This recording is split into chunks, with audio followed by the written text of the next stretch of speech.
Oh, so you do the same thing, huh? It's called building rapport. Yeah, I guess you have to do the same body language. So, Layla, how are you really doing? I'm good for the most part. Yeah. And some days I'm feeling a little bit overwhelmed and stressed about the uncertainty and not being close to my family during these times. But I'm trying to get in the habit of taking every day as it comes so that I don't get, swept up in emotions and get really caught up in my feelings. Are you that type that lives more in the present, or you're always anxious about the future? I mean, I do a lot of practices to become more aware and more conscious and more in my skin so that I can be more present. But I'm also an overthinker, and I feel like creative people tend to have conceptualize things all the time. So, I'm thinking about what I'm doing next and where I'm at. And in essence, as a freelance artist, you're an entrepreneur. So you have to think about what you're going to work on next, where you're going to get your next gig, what moves you're going to make next, who you're going to align with, who you're going to affiliate with, and all of these things need thought. It doesn't. Whilst I believe in the magic of manifestation, I also don't believe that things just fall into your lap. You have to kind of make things happen. But I'm trying to get better at being in the moment and present, and not so in my head. You think it's dangerous when a lot of books are telling us to be in the moment, in the present, and then people lose track of, let's say, not the far future, but the near future? Because, look, I hate the question, what is your 5-year plan? I never know. And I'm I don't know and I don't care. But what I would think might be helpful is a year plan. So in 2020, even that, look at how that ended up. But my point is, even a year, I'll be okay, a direction in the year. I know what I want to do this year, or if I do, I'll be happy. Like I ask you, Layla, you'll be like, well, Anas, if I do this album and I do this gig and I get this award, or I build a relationship that's stronger with my best friend, I'm happy this year. I think that's fine, rather than always thinking, no, just live now, don't think about tomorrow. I agree with you. I think it's important to have some sort of an outlook, some sort of an idea. I think it's also important to be flexible, because you don't know what life throws your way in this situation, so that you don't get too disappointed, so that you don't get so caught up in achieving certain things, and know that sometimes God has a bigger plan for you. If something doesn't go the way you intended it to, or as you planned, sometimes that's a blessing in disguise. And, we've all been there before. I do agree with you. I think it's important to have some level of direction in life. Otherwise, you can just coast and float. And, whilst that's nice for people living in sort of remote areas where they're at one with nature, and this idea and the books that they write about, floating and being in the moment, and all of that is great. But if you don't have an idea or a vision, let's not say a set plan, 100%. Then where are you going? You know what I mean? That's why I use the word general direction. I don't want KPIs and these are my objectives that every day I measure. No. That takes the joy out of life. I know what I want. Exactly. Yeah. I know what I want generally. If it changes, it changes. While you were talking, I had a feeling. Do you sometimes think you're too smart for... I don't mean it in a snobby way. Don't get me wrong. Okay. But I don't, maybe even in your teenage years, even growing up, do you often find yourself wow, the people around me are really dumb? Or I know too much and it's a curse? Do I come across as someone, but just something you said in the first answer made me think, I feel she's been through these moments where she's I shouldn't read too much. Maybe I'm reading too much and I know too much and I can catch this person and I know what this person is up to, and it's bothering you that maybe your wavelength is not usually similar to people around you, and maybe it's disappointing sometimes. Yeah. Correct? You're a very good reader. I don't think that I'm better than anyone else ever. One thing that I really like as a personal trait is someone who is humble and someone who is hungry for knowledge and information. So if you think you're already like amazing and so smart, then you don't have room for improvement, right? I do feel that like in certain situations, I've been more equipped than other people because of my exposure, because of my education, because of the things that I've seen and done and whatever. But I always try to come from a place of love and no judgment, because we grow up in societies and cultures that are so judgmental, and these ideals are ingrained in us from such a young age, and it's kind of like a defense mechanism. Oh, that person's like that, so that means that they're that, don't get close to that person. But actually, as you grow older, what you realize is that there is value in so many different types of people. While someone might not be extremely academic, they might be much more in tune spiritually or emotionally than someone who's very academic. So people have different powers, or whatever you want to call them, different traits that you can find beauty in. It's just, you have to be patient and look for those things. Why did you smile? Because I'm not that patient, and sometimes I find myself like catching myself becoming judgmental, and then like trying to, this is something that I really try to work on. What I always tell people, that I don't support when somebody says, I don't judge people. I tell them, we all do. I agree. We all are preconditioned, whether from movies, from culture, human nature, religion, we judge. But a wise person takes a step back and says, hold on, you don't know. Yeah. Wait. Yeah. Ask them, talk to them. Yeah. I think that's where the maturity comes in, or wisdom. Yeah. But what I don't excuse is bad behavior. So I'll try not to make the judgment. I'll give people chances. But then consistent bad behavior for me is kind of not acceptable. It's showing you. How do you remember your childhood? Manic. Manic. I mean, I was born in Belgium, and then we were quickly uprooted to move to Australia. And then from Australia, we moved to America, where my sister was born. And we lived in LA for a year, and then we lived in south of France, and then we moved back to, so it was like manic. And then at some point, my father brought us to Dubai, where we were very young. So there was a lot of moving around. Why? Well, the revolution happened in Iran, and so mom and dad are from Iran? Both. Both, yeah, okay. Yeah. But my father was studying in Switzerland when the revolution happened, so they stayed in Europe. But then, of course, after I was born, they were looking for a new home. And my dad is very, like, he loves nature, and there were good opportunities in Australia. The first time we went there, it didn't quite stick, the idea of staying there. So we went to the States we went to LA like every other Iranian. And he wasn't a big fan, so then we moved back to Australia. And I'm really happy, like, Australia was a beautiful place to be raised in nature, with a great system, lovely, happy, kind, warm people. So yeah, I mean, I have great memories, but it was also manic, a lot of moving around. You think it's unsettling for a child to be moving so much? Or is it an advantage? I think that there are positives in everything. And when I look at the exposure that it gave me and the tolerance it gave me from having learned so much about different cultures and people, it helped me develop different things.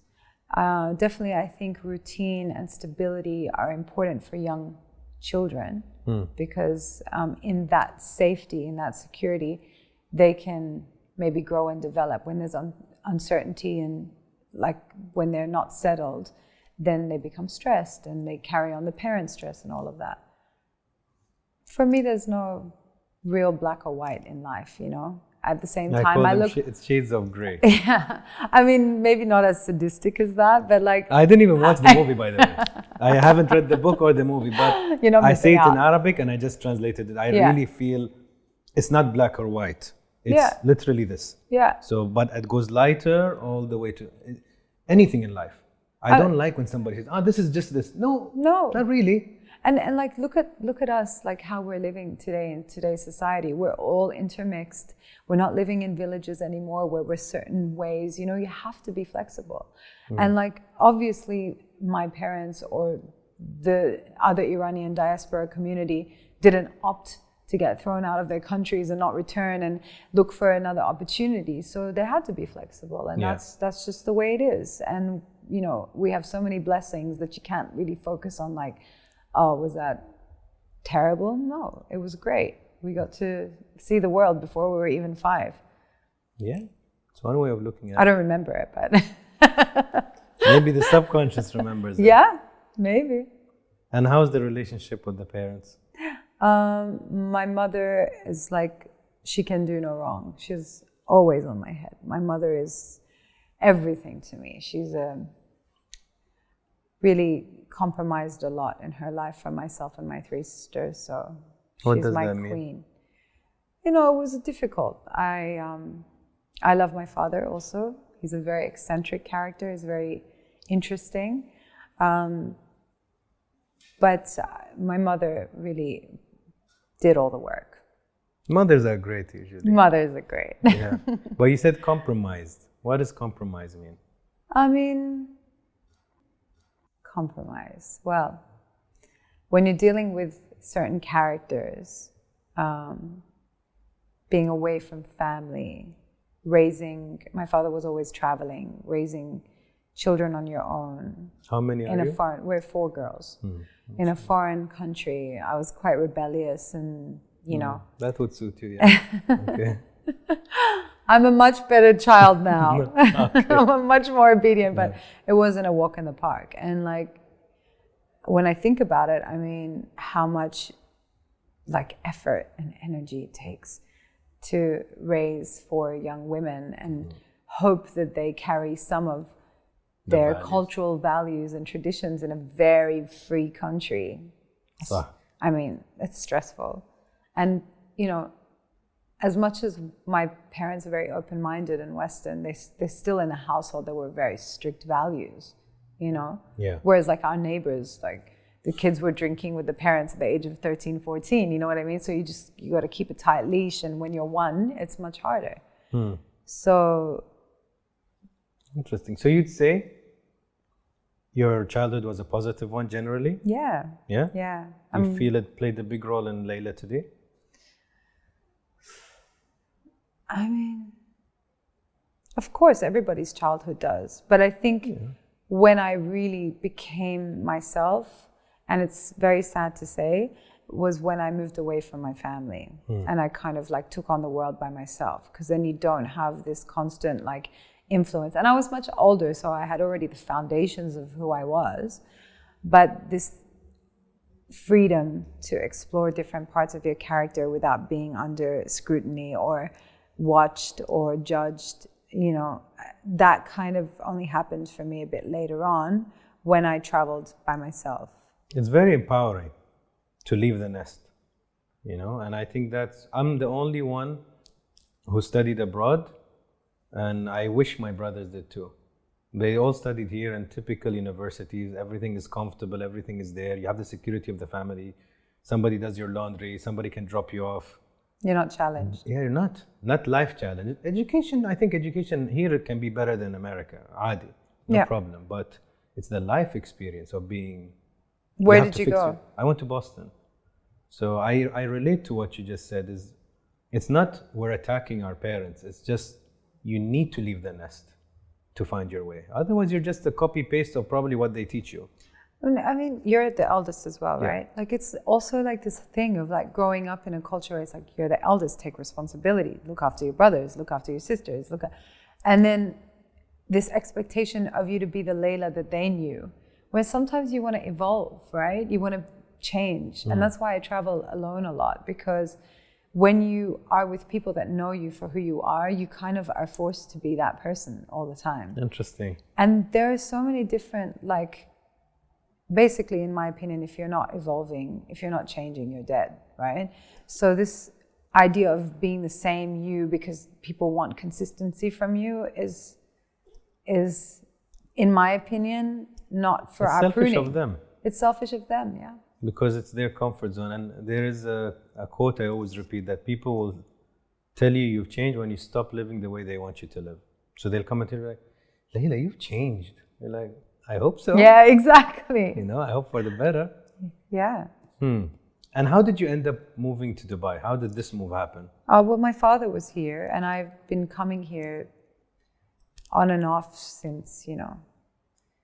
So your father lives here. Sorry, father lives here. He's no longer here, but he was here. I have my extended family here. I have my cousins, my uncle. And mom?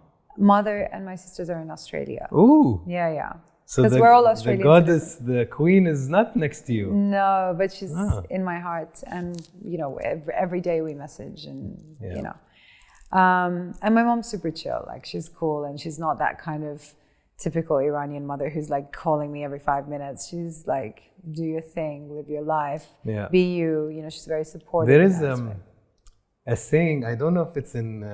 Do you understand Persian? Of course. Duri Dusti. Does that a friend translate? from far?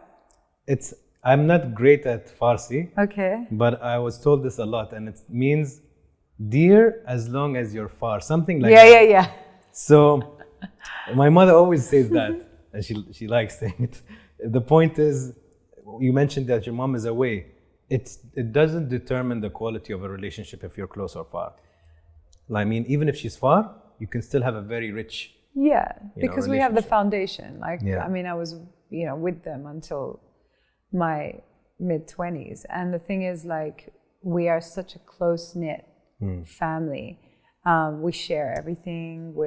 And I travel a lot with my family. So, like, even if I'm not there, or when I make the time to go there, I'll go and spend a month in Australia, and I make no plans with anyone else. It's like morning, breakfast, lunch, and dinner together, walks, like family time, whatever. So I try to make up for the fact that I'm not there.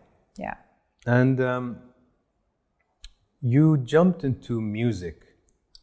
Coming from an Iranian family or an Asian or Arab is always tricky, I would say. I don't know about your specific family. I know in general, it's not easy to jump into that sector. Yeah. How did you jump to that? Well, yeah, it was tough. I'm sure. I was. And you're the eldest. I'm the eldest. Yeah. Okay. And I'll tell you why I asked that. Yeah, because you don't want to set a bad example for the siblings, right? When you do thing that's against the family. I'll tell you in my perspective, and I don't know if it applies to you and to others. When you're the eldest, you don't know better. And what I mean by that is, my passion was football. I wanted to be a footballer. Yeah. But my father wasn't into sports. So he could not guide me or take me on that path and say, I'll drive you to practice. Or, you know, the typical stories of footballers where the dad will.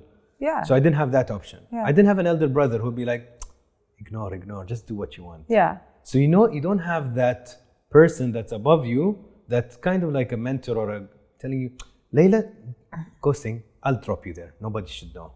So you have to do it on your own, which takes more effort. You have to muster more courage. Yeah, totally. The second child or the third, you can be that for them. Like, Habibi, you want? I'll register you for the game. Yeah. So that's my point. And you're right. I think and we start late usually. Yeah, and that's the other problem, is because you want, for so many years, you're too, like, you don't have the courage to go up against your parents and be like, no, I really want to do this, because, like, God forbid that me, the eldest daughter of my father, wants to entertain people. Like, wow, that is so below you, and I raised you to be educated and smart and an elegant young lady, and how are you going to go on stage? Like, this is the mentality. And look, my father is highly educated. He's very Western. He's very European in certain things. He's very open-minded. But, like, no daughter of mine is going to be an entertainer for other people's pleasure. Like, obviously, that comes from a place of love, but it's also very regressive, you know? Although I would say in Iran, back in the day, they were really big into arts and music. It was a normal thing. You know, you had legends singing, and you had big parties, and they still are. But as singers, it's like, it's a certain background that goes into singing. I'm talking like this is back, sort of older mentality. It's traditional. Yeah. That like, and the same in Arabic Yeah, culture. they look down on athletes and singers, I would say, and actors. Yeah. It's low class. Yeah, exactly. No, like, why does it have to be low class? In fact, the way I see it, and I think that there's a way to do everything, obviously, like, without, being judgmental, from my father's perspective, if I was very like, and I like to be as modest as possible, not because of my father or anything else, but like, I just feel like I'd rather let different assets shine rather than like physical attributes, you know what I mean? So I get it. It comes from a place of love, but like, of course, he wasn't okay with it. And they weren't supportive. And so because of that, I started a lot later because I was like, no, I'm not going to go up against my parents, against the social like network that they have, against community in general. This idea of like, if you do this, no one's going to marry you. And like, no man wants to be with a singer, which I even endure like this even today. You know what I mean? So yeah, it was tough. And like, to have the guts to go up against everyone, be like, you know what, I'm going to do this. No one was for it. No one. But what I came to the conclusion of was that I wanted to live a life of authenticity. And if that disrupted other people's ideology, that wasn't going to make me sleep worse at night. Of course, I tried to do everything with a certain level of respect and dignity so that I wasn't constantly at loggerheads. And it wasn't like it was like, we disown you, we don't want to speak to you anymore, my family, but they really didn't believe in what I was doing. And to a certain extent, they still don't, as in my father and the extended family. But I feel happy. And because I'm happy, I'm a better daughter, niece, sister to my family. And for me, that's already a win. Does it hurt you though? That because a lot of people say, it doesn't matter what people think, it doesn't affect me. I would agree that if you're really well composed in your mentality, you wouldn't let outsider fans, basic friends, basic colleagues affect your direction. But I always think people that are really close to us, especially parents, because we're biologically even just connected to them, they say this dress is ugly, it sticks in your mind. Whether you ignore your mother saying that or not, when you're in the party wearing that dress, you will think, my mother said. It will just stick there, I think. Yeah. So it doesn't hurt you that till today your father still cannot go 100% with you on this career choice? Not really. The reason being is because while I respect him and I understand where he's coming from, if I live a life for him and only for him, and I already am very like committed to my family, it's not like I've completely like detached myself from them, then I won't really be the daughter that he raised. You know what I mean? He raised me always to challenge the status quo. He raised me always to be stronger than the rest. He raised me to question everything. He raised me to go up against like people that I didn't have the guts to go up against and do what I wanted to do. So if I didn't do this, then I'm not his daughter, you know? And also, like, I think that it's important. I'm not saying that I'm the person that's going to pave the way, but each female artist that does this, you don't know what it's like to be a young woman who has so much song and poetry in her and feels like that culturally it's unacceptable and that she's going to be shunned and she's going to be disrespected. Like, what is this ideology that we're putting in the minds of our young girls? It's so backwards. The very fact that you were saying in my culture, like philosophy, culture, and arts and music and everything was very much a part of our culture. And today it's, it's illegal for a woman to perform live. And I think that music is a beautiful universal language. I think it's a beautiful way to communicate across cultures. I think that it's necessary for society to have all mediums of art, but in particular music. It's a beautiful way to tell stories, for us to recollect certain generations and eras and things like that. Why strip that? That's the very way we communicate with God, is through prayer, and I don't want to call it music, but melody. And that's how we learn how to speak. It's like a fundamental of like a requirement of people. Why take that away from us? Because it's not acceptable. I'm huge on music. Yeah. And I think one of the best indicators of what you just said is if you put a nice beat and a baby's there, he's gonna or she's gonna start dancing. Naturally, you didn't teach the baby to dance or to move, and suddenly it does, and it feels good. So for me, that's enough evidence that music is a beautiful thing. It can make you feel better. It can make you feel sad. You watch a movie and it's a sad scene with the right music, and you're gone, like you're crying, and suddenly you're elated. And I think that's so powerful. Okay, so you went to corporate though. Yeah. You did work. Yeah. So again, we come back to the point, you had a switch. Yeah. When was enough? I mean, it's kind of like heavy. I mean, I was very depressed. It got to the point where I was like, because I'm hungry for life, you know, I didn't want to just have the convention and be like, okay, yeah, tick the boxes and that's enough for me.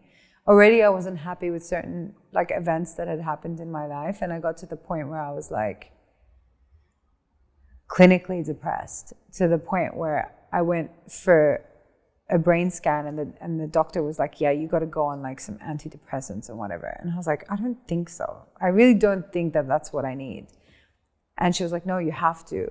But I knew that in my heart, it was just a matter of like breaking free from the chains of like convention that wasn't good for me. I'm not saying that that's the case for everyone, you know, but for me, it was like really hurting me, and it was hurting my soul. So I got to the point where like I consulted with my family and people that were like in the know, and everyone was like, yeah, you should go on the antidepressants, it's not a big deal, you go on them. And then I was like, okay, finally, after some very careful consideration and study, I said, okay, fine, I'll explore that option. And I went to a pharmacy on Sheikh Zayed Road. I remember clearly which one. And I had the prescription, and I asked for the medication, and they were out of stock. And then I went somewhere else, and they were out of stock. Interesting. And then I went somewhere else, and I was out of stock. I said, thank you, God, for like giving me the answer that I really like need. This is a sign, if any, right? So then I said to myself, look, it's not like I had no singing training. I had no like idea of how I was going to approach this. All I knew was that I need to take some time out to recenter and recalibrate and like just reconnect with the world and have some stories to tell.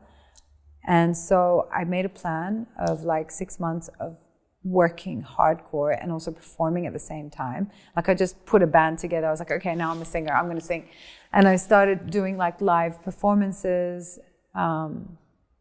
And, you know, we're talking like 5 years ago. And then I just packed everything up and I set out on a journey of like a year of traveling the world. Wow. Yeah, so I went to like different parts of the world and I saw different things and I learned the language and I connected with nature and people. Alone? And some of it I was with friends and some of it I was with family, but a lot of it I was alone. I went and trained Muay Thai in Thailand, and then I went to Seychelles, and then I went to Paris, and I like went to museums every day, and I was just feeling You were hungry. I was hungry. Like I needed to see, you know, I was like living such the rat race for so long, and like with heaviness of like family stuff and life, and that it just caught up with me. And I was like, I'm not gonna let this, whatever my brain imbalance, like take over me and me to make medicine my food. You know, I want my food to be life and like learning and whatever. So I learned a lot. I met a lot of amazing people. I connected with life. I fell in love. I fell out of love. I grew. I shrank at times. And then I was like, okay, I've had enough of this. Like now I'm going to go back to Dubai and I'm going to set up like a situation where I can start to explore my music. And I started to write and connect with songwriters and producers from Sweden, and we wrote songs together, and then I did a video, and like before I knew it, I had released a song. And I was still working with my family at that time. And I remember it was like, okay, I really like this, and I feel good, and I don't need no drugs. And my drug is music. And so like, I'm gonna do this. And I didn't care like at what cost, if I had to downsize my life, if I had to downgrade everything, sell whatever I had to make the production happen, because no one was gonna support me in that. And I did it, and I busted my butt and like worked so hard. And yeah, it was tough, but like, and it's a never ending journey, you know what I mean? It's not like I've achieved anything that like I can say like, wow, I'm still on that journey. But like, had I not taken that step, I might have still been miserable. I have a few points. So one thing you said was to reach that level of depression, certain things happened in your life. Yeah. Can you elaborate? Or no, you don't have to give me all of them. Give me what you want to give. Well, like I was supposed to have moved to London in 2008 to like, I love Europe. I wanted to be there and whatever. And then I got stuck here because my father had some stuff going on, and then he had some like health issues. So I stayed for that. And then just like stuff happens in life. And when you're like young, anything bad that happens, like it takes so heavy, and you're like, but this is not where I planned to be, and this is not what I wanted from my life, and this is not who I wanted to be. Why am I here, And then the next thing is like, okay, you got to get married, but I didn't want to get married. Why? Like, who am I going to marry just for the sake of getting married? I don't want to just marry this random guy just because he's got a status and money or whatever. Like, I need to be madly in love with him. I need to feel like I can grow and reach my fullest potential. Like, what kind of a life is this? I was not okay with it. So you were arranged No, I wasn't. But it was like suggested on numerous occasions. The peer pressure of that. Yeah, and not just family, but like the people around, like, now you should get married. But I'm like, I'm not even a whole person myself. I just want me to become dependent on someone else. Like, I'm not even who I want to be. So I could maybe get into that situation, and I'll find that I'll have everything that, people think that it is what they want from a life where you have a partner who can provide and everything. But if you're not who you want to be, then you'll end up growing resentful and miserable, right? Yeah. And then how are you going to rear children and pass on that resentment to them? You think you intimidate men? No. You sure? Well, I'm not a walk in the park. Let's just be honest. I don't know. I think the right man would never be intimidated by a strong woman. Yeah, they're strong, self-assured, at peace man, for sure. Yeah, for sure. So which are not many of them. Yeah, but I know a few, and I've like had the pleasure of knowing, whether as friends or partners, and the thing about me is like I might come across as like bullish and like, yeah, I'm gonna do my thing my way, but like, I'm also like soft, and when the right person comes along, I become vulnerable and I become fragile, and I like trust him. Obviously it takes a while to get there. I'm not like just oh yeah, hey, what's up, like he's my heart on a silver platter. It takes me time to get there, but when I do, I'm not going to strip that man of his like essence of being a man, which is like a protector and a nurturer. Like, as much as I'm a feminist, I'm also not about taking away a man's power. And I appreciate men that are like carers and nurturers and sort of guardian. I like that. Why wouldn't I like someone who's strong and maybe even stronger than me, someone I can look up to and learn from. Why would I want someone that I would like crush? You'll be turned off so quickly. Yeah. You can crush him. How has love treated you so far in your life? I think love treats you the way you perceive it, right? So I've had a lot of growing to do. I've had some trust issues in the past. And so generally, like, I could say, like, in more recent times, I've had very lovely interactions. And some more challenging ones, because there's obviously like junk and shit I need to like figure out and like work out, and that's life, you know. I think that obviously there are things that are going to be more challenging for me because I travel a lot, I work a lot. I'm not free to go to dinners or like movies because I'm working. No, the person has to get it or be in a similar lifestyle to understand. Yeah, and it's tough. And like Middle Eastern men in general, they're like, so when are you going to give up your hobby? Oh, mashallah, great. But there's a point on that I don't want to miss. You chose music in a country that's extremely amateur in music. Yeah. Still, yeah. Inshallah, with the opera house and all of these things, we're starting to evolve, but even more so maybe in the English sector, an Arab or an Iranian or an Asian singing English is already a challenge. Yeah, of course. You're not in America or in Europe. So you made a big career choice to something that is still not flourishing. One, you have a small country, you don't have volume. Yeah. So even if you have a hit record, it's what, for a few million. So unless it goes, viral, which is still not easy. Competition is very high outside, especially if you're not there competing directly. Of course. So you're choosing something in a very amateur market, which is risky, but I understand that it gave you so much peace and it was you, so you were like, you know what, fuck it, I'm going for this. This is what I want, this is me. However, I'll tell you my perspective and I would love to hear your view. I am invited to a lot of events and I see you a lot, right? Oh, Layla. Oh, Layla again. Oh, Layla again. And I'm sure a lot of people are like, oh my God, Layla, is there no other singer to hire or to get, right? And I'll tell you things in this interview that I'm sure people think. Yeah, of course, it's true. I think that. Even I asked the client, I'm like, trust me, you need a different singer. I can't do the same event for the 5th time in a row. But I'll tell you what my point is. Aren't you afraid that you will start to be categorized as a cover singer?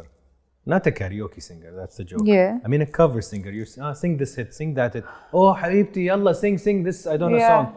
And suddenly you're not the artist that you want to express yourself as. And so it's a very tricky balance because people like you doing covers. It's like YouTubers are really good at covers. Then they release their own song, nobody wants to listen to it. Yeah. So are you doing it just to pay bills? Yeah. Okay. And that's a straight answer. Yeah.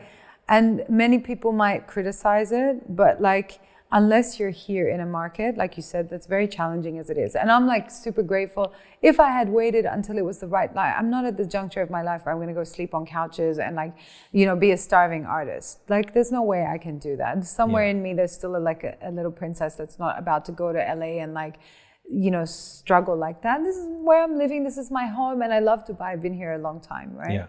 And when I wanted to release, I thought to myself, I could go to LA or London. Like, it's not that I can't go, but like, who am I speaking to there? Like, here I have people that actually care and about my success and want to help me and want to help me grow. And I'm very grateful to, everyone in Dubai that like sort of supported me, even from the cover performances, because that was my stage and my school, like do this. Are you okay? That was my stage and my school. Like, I learned how to perform with a band. I learned how to engage with an audience. Like, other artists out here might be like, yeah, but she sings covers. I'm like, yeah, can you get on a stage and sing for 2-3 hours with a band? It's not easy. And like improvise and like engage with your audience and read the crowd. And that, if you want to be good at your It's like stand-up comedians. They'll tell you go to small bars, pitch, exercise your jokes, learn what's good, what works, what doesn't. If you don't do that, the greatest stand-up comedians always do that. Yes. They'll do these small events that nobody knows about. Yeah. But like, not even, I think here everybody's got like a bit of a superiority complex. They're like, oh, they're working a 9 to 5, but they want to be an artist at the same time, which I respect too. Like, we all got to work and pay our bills, right? But if I'm doing something that's complementary and I'm learning from it, I find much more value in that. I don't care what other people say. Like, for me, learning how to perform with a band and being on stage and getting the hours and getting the hours and getting the hours is much more valuable than just to, because out of ego to say, like, I only sing my own songs. Amy Winehouse, Prince, all of these guys, that's how they started. Amy Winehouse was singing Pizza Express, for goodness sakes, in like London. You know what I mean? You can't think you're above anything. And this is the problem that we have as Middle Eastern I respect that. culture. It's like, oh, you know, oh, she does covers, so what? Like, are you paying my bills? I was just going to literally Do you know what I that. mean? Like, mommy and daddy are not paying my bills. And if they're paying your bills and you want to be judgmental, that's on your account. But if people don't know what it takes, the courage that it takes to get up on stage and perform. And a couple of times, some people in the industry have said, like, a couple of my peers, for example, that are amazing singers, that are amazing talents. And then they'll release a song and everyone's like, yeah, but he's a cover singer. Yeah, but how do you want him to pay his bills? He's a real musician. It's so easy for you to just throw that. And who are you anyway? Do you know how to get up on stage and perform to an audience? Do you know what it takes to be in a bad mood and have to put on a smile and do that 5 nights in a row? Because you care so much about your art that you're not going to give up, that you're going to pay. And here, thankfully, there's gigs all the time, so musicians make a decent living. If that means I have to have fun on stage singing a couple of other people's songs who I love, like jazz and soul and whatever, I'm going to do it. So be it. Yeah. Do you think, Layla, I think I know the answer, but I want to put it out there. Both being the eldest from families, both starting late and breaking off the corporate cage. I'll call it a cage because for me it's a cage. Yeah, for some people it suits them. It's a nice cage. Not for me. But to break out of the corporate system, what you call the rat race, but late, did you get that feeling of, it's not FOMO or YOLO and all of these abbreviations, but similar, like your fear of missing out, like I'm already late, I need to quickly make up for lost time. That's why I'm hungry. I think I would have been hungry in any situation. Even if you started at 18? Yeah. Really? That's just my personality is like that. But maybe less so. Maybe less. I think for me, definitely. I definitely have that feeling, like I'm obsessive in a way. I'm crazy at my passion. I will practice, I will learn. I want to be the best in a certain category just because, I don't know, I'm hungry. Maybe that's the word I like to use and you use it a lot. Hungry for life. I want to achieve and I don't know how much time we have. But I feel you're that type. Like, that's what you said. I don't care if I'm doing 10 covers and 3 gigs and I have to live, I have to do well so I can, support my musical career. I'll do what it takes. Yeah. It doesn't matter what people think. Other people will succumb to the pressures of a society. Yeah, but where are they? What do you mean? Where are those people? Yeah, they're nothing. They're sitting in their cocoons and sitting there in their cocoons, passing judgment. Like, get off your ass. If you want to judge other people, move your ass. So people who are moving their ass don't have time to judge They don't. Others. And that's the whole point. Is like, if you're busy doing your own thing, you don't care about what anyone else is doing. And in fact, you will applaud them because they're doing something, right? But like you said, I think that maybe if you get a head start, you don't have this like deep need to like, and look, I'm not saying it because for me, if I don't like break the big charts or whatever, I don't care. You're still doing you. I'm doing me. Yeah. I'm doing me on my terms. I don't have to answer to anyone. Like, with all due respect to my parents, like, I'm sorry, I love you guys. I do tell you where I am, but like, you own your time. I don't have a label breathing down my back. So. I pay my own bills. I don't have investments. Like, I don't have to worry about paying people back because I don't want to, take someone's money and under deliver. Do you have a best friend? I have my best friends are my sisters, but I also have a Yeah, network they can count. But I have a network of amazing women One. around me. Who Yeah. edges it all? Who knows everything about Layla? Yeah, there is one person. Okay. Him or her. If we ask this person, Yeah. what are 3 things you would, if we call them now, Yeah. okay, and we put them on the line, and I tell him or her, describe Layla in 3 words, what do you think their answer would be? Passionate.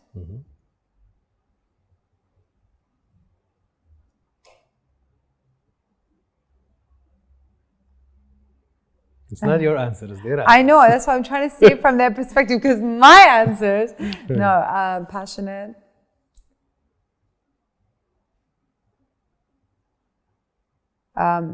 Like, I'm trying to find the right way to phrase this, like a perfectionist, but to the point that it's a fault. Okay. Yeah, I'm very hard annoying. on myself. Yeah. I'm very I can hard relate. on myself. Okay. Yeah, and it's painful for the people around you because you're like, right? Right, guys? Yeah. Revising a video like 72 times. Yeah. Because you Yeah, I'm care, that guy. right? And you're a Leo too, so that's the other part. We're both Leos? I'm the 4th of August. 3rd. Yeah, that's right. Damn. Yeah, That's cool. yeah, I don't know if she's the only Leo we got so far. yeah. Okay, 3rd point. 3rd point would be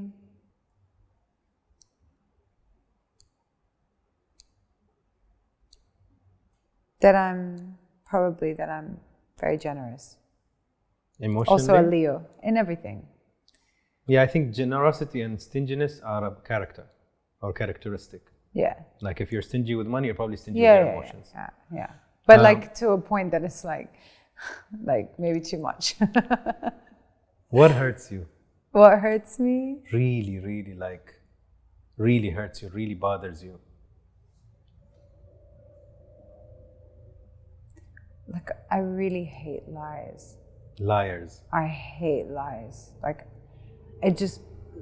any lies. Like, from the people around me, I just hate lies. It really bothers me. Have you been cheated on? Yeah, of course. How does that? It's not so much the cheating that is like, for me, when somebody cheats, it's very telling. It's a big lie. Yeah, but a I'm big form not. of For me, lying. cheating is not like, when somebody cheats, I lose complete respect for them, because I think to myself, you don't have the ability to communicate that, like, You want out. you want out, or usually people do it because they are insecure, right? So they have to fill this void and make themselves feel, validated or whatever. I think it fills different gaps. So if somebody's in a relationship that's lacking emotional chemistry, Yeah. they look for emotional chemistry. Physical, they look for physical. Yeah. If they're, just horny all the time, they'll probably go find, 50 other people. It all depends on what Of course, what void is you're there. You're right. And look, I'm not speaking as like a married person with children, so I don't know also what that would be like. You've never been married, right? No. Interesting. Yeah. Did you want to, or you just, why wouldn't you? Because it's a very probably, Yeah. don't quote me, but a natural progression for some people. I don't generalize. Yeah.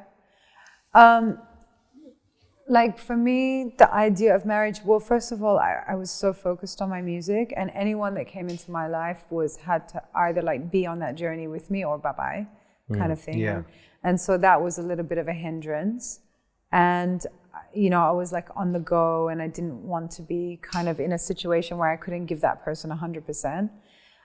But like also the way I see marriage is that I'm independent. I would love to have a person on this journey of life with me where we could share and grow together. But if that person's not the right person for me, like, Why are you I don't care who he is, I'm not going to marry him. You know what I mean? So like, it just really there has to be so many things aligned. And I don't even mean like culturally or anything like that. If you don't have common objectives in life, you're never going to get anywhere. And so for me, I feel so abundant in love from my family and friends that I've never felt like I had to rush into marriage. But of course, like, I would love to get married one day. Yeah, you seem like a very passionate person as a lover, I would say, because you're an artist. Because I'm a Leo. Leo, you're very expressive, I feel. Yeah. Not maybe now, but if you trust somebody, I think you're very expressive. I also think you're very motherly by nature. If you ever decide to have kids, I think you'll be a tough mom, but a loving mom. You know what I mean? Yes. If that makes sense. Thank you. That's Such my a compliment. opinion. That's so nice. What are you afraid of? I'm most afraid of not realizing my fullest potential and just like being a basic bitch. I swear, I think so many things the same. We're pretty much the same person. Maybe. Like you're third of August. I can't sing for shit. So. I'm sure if you try, you can. I can choose good music, but that's already enough. Okay, so afraid of not fulfilling your potential. Potential, and afraid of like losing my family. God forbid. God forbid. God forbid. Inshallah, God gives them long life and health. Yeah. As long as we have a good journey with the people we love, if we end and we had a fulfilling life, alhamdulillah. Yeah. We don't have much to complain about. Best moment so far in Layla's life? What stands out? So many things, really. Like honestly, I know this sounds crazy, but like, the best moments have been like the birth of my nieces and nephew. I have 2 nieces and a nephew from my sisters, and they're like my own kids. But then also things like more recently, in such a short period of time, I was able to do so much with my music and travel to so many amazing places and achieve so many things. So there's been a lot. I've had your song on my Spotify before I met you. Really? Allah. I forgot the name, but As it's one. the one, there's a music video on YouTube. As one. Well, I've got... La, not as one. Goddess. Closer. As one. Yeah. Yeah? Yeah. Okay. Yeah. It's a good song. Thank you. Worst moment in your life? Like bad, you were broken. I don't really remember stuff like that. Nothing broke you? Yeah. Because you're a sensitive person. I am, but like I don't get broken. I'm also very resilient. It's hard for me to really break. Was it in her research that she does the gold pottery thing? Yeah. I love that. Kintsugi. So you do break, but then you come back together nicer. That was the whole thing of my album. It was called Saved, because I saved myself from the shackles, right? But I believe that in order to be reborn, you need to die a little bit, right? So I died, I broke, and then I put myself back together. But like in the Japanese pottery, the art form of the kintsugi, where they put gold leaf in the cracks. In the cracks. And then that gives more value to the object. I want to buy, like, is it for sale? Like I can buy one? What? One of those? The kintsugi? Yeah. Well, why don't we just break something and do it? No, like I'm sure some people are great at it. No. It's a very valuable piece of Japanese. I want something for the new house. When I read it, I'm like, I want one of those. It has such a nice representation. Yeah. I mean, I don't know where you could buy it from, but like I'm sure you could. Otherwise, you could do it yourself. So your worst moment? Worst moment.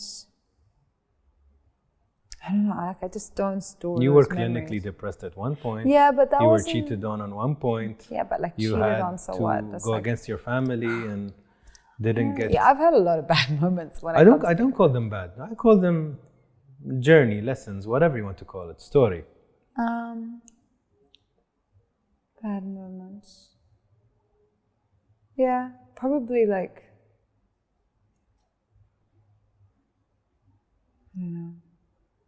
Also, like, I don't know, my most recent, like, bad moment was, like, losing my grandfather. That was bad. And that was sad. But, like, if you don't have bad moments, you don't have good ones, right? So, like, it's nothing that has, like, I don't know, completely scarred me to the point where I can't recover. You think you're a strong woman? Yeah. But I'm also very fragile. And I'm also very, like, vulnerable and... I have my moments of like weakness. In this interview, how open were you out of 10? Honestly. I'm always a bit guarded. I know. Yeah. So like, I was pretty open actually. everyone warned me, like, be careful. Oh, Anas really? has this ability to like really like, you know, break a person down.